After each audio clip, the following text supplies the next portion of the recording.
Auzubillahiminash-shaytanir-rajeem. Bismillahir-rahmanir-rahim. This is your social studies lecture number 1, chapter 15, the struggle for freedom. It means that in this chapter we will discuss about the different struggle or efforts by the different leaders.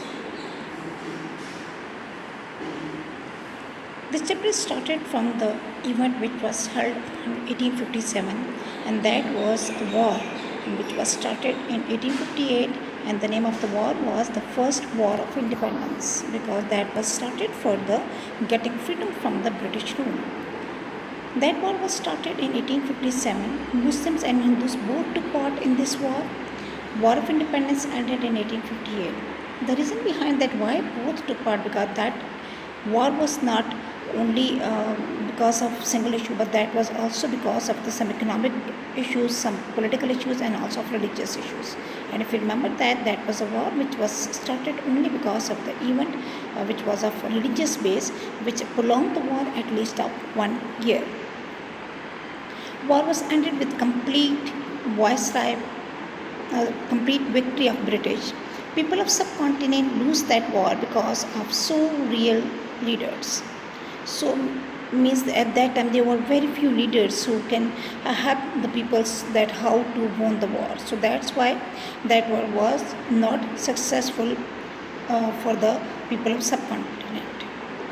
100 of Muslims were executed and 10,000 Muslims or also of the Indians, they were dismissed from army. Why they dismissed from army? Because if you remember that I told you that East India Company was the major company of the subcontinent, and that was as much big that they were having their own army, and only because of this thing most of the Indians they getting job in army, and when they won that war they just going to executed the 100 of Muslims and also dismissed from army. After war, Muslims refused to cooperate with the British in the latter reforms. Means after war, when British government brought some reforms, that reforms were not accepted by the Muslims, only because of the brutal behavior of the Britishers towards, especially towards Muslims. The reforms which they brought, that was in the department of, or in the section of education and trade. Means different institutes, education institutes were opened by the British government. They also give some trade agreements with the Indians, but that were not accepted by the Muslims. As a result, very few Muslims were educated who could have to take part in running country. Means not all, but very few Muslims who were also getting the education from the institutes which were opened by the British government. So only because of this one, they were becoming the one of the active part of the society. Most of the Muslims were failed in getting good jobs because of lack of modern education, because they refused to cooperate with the British. Hindus took advantage and successful in getting jobs in high offices, and also improved themselves by economically and politically. When that war was ended, then British government decided to abolish the East India Company, because according to the British government, that was not possible for a private company to take control of that much big country. So that's why they brought an act which was known as the Government of India Act 1858, and that was also the traditional end of rule of private company, and the name of company was East India Company. That was one of the picture which show you that how British entered to the subcontinent with the Government of India Act 1858, because that's why it's also known as the real beginning of the British rule in subcontinent, because as you know that there was and there is still also of crown means kingdom in Britain, and also of the parliamentary style of government. So that's why in Britain we are having the two kind of systems. The different acts which were brought by the British, that were from 1857 to 1947. The first Government of India which was brought by the British government, that was in the year of 1858. After that, 1861 to 1909, that were some of the amendments which were brought by the different viceroys to make changes in the Government of India Act in 1858. It means that 1858, 1919, 1935 and 1947, these were basically the main constitutions which were brought by the British government. Now we started from the real beginning of British rule plus constitutional reforms. Government of India Act 1858. First of all, I would like to tell you that what is meant by Government of India Act. Government of India Act means it is a series of acts passed by the Parliament of UK to regulate the government of British in India. It means that was an act, that was a constitution, that was a set of law which was passed in the Parliament of UK. Now I am telling you some of the main points in the form of that chart.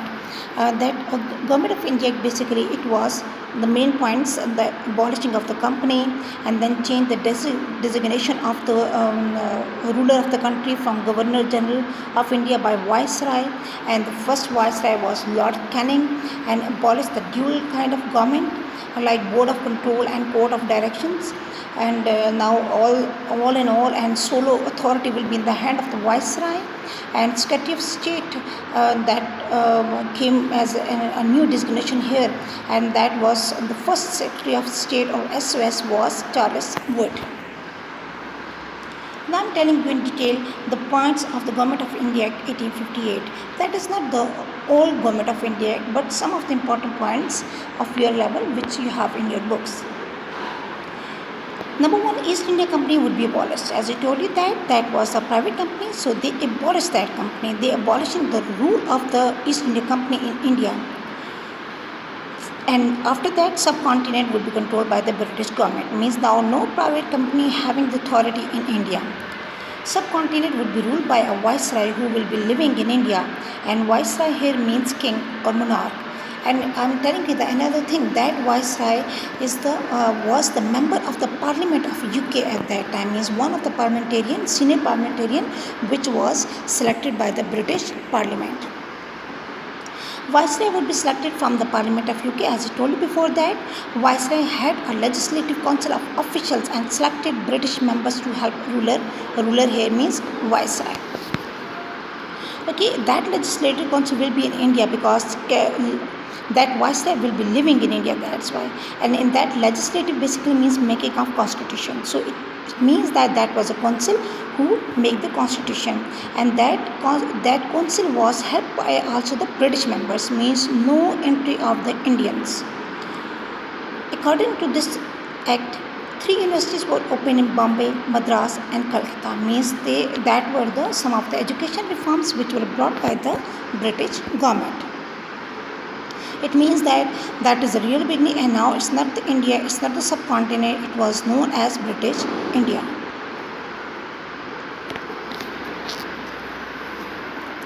Now I'm telling you about the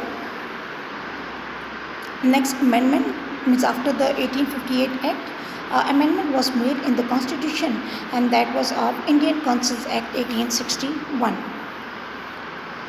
At that time, the first viceroy was of Lord Canning.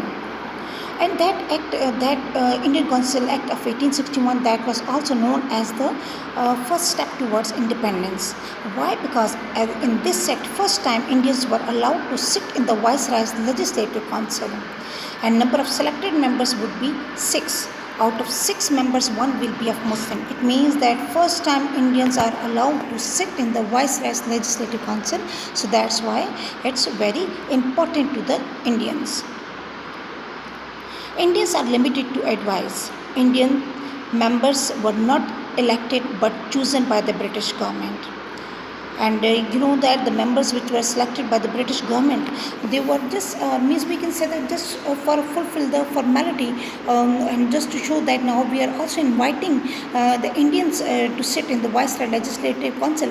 Otherwise, they were just like idols there. They are not having the right to say anything when the discussion is going to started in the council. They were just seated and saying yes. They are not allowed to give their own ideas. They are not allowed to give their own suggestions. Means they are having the limited authorities, or they are limited to advice here.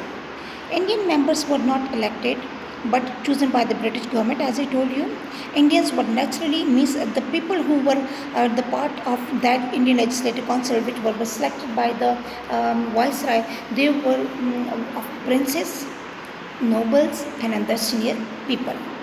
And you know that the members which were selected by the British government, they mostly select only those people who support them. They are not going to select the people who are having some kind of aggression, and who having the they who can point out some, or who can criticize the British Act. So they just going to choose only those people who support them. Indian Constitution Act 1861, according to 1861, Governor General could assign special tasks to any member of the Executive Council. Means all these members can be given the assignment, which was only given by the Viceroy or the Governor General. Important matters were to be discussed with the Governor General. Means if there are any problem with the people of the subcontinent or with the members, they are having the right only to discuss with the Governor General. But some important subjects were kept directly under the Viceroy, for example, Foreign Department, and also of the security, and also of the army. Why? Because they did not want to give these departments or the sections to the people of subcontinent, because they don't want any kind of interference in the foreign affairs and also in the security affairs. Because they thought that the British are the people who are having the right to rule the world, and Indians are must be just like subordinate for us. So that's why that was the second thing which was brought by the British government. But that was one of the good effort that we first time given the right to be the part of the Viceroy's Legislative Council. That is all about today's lecture. Thank you.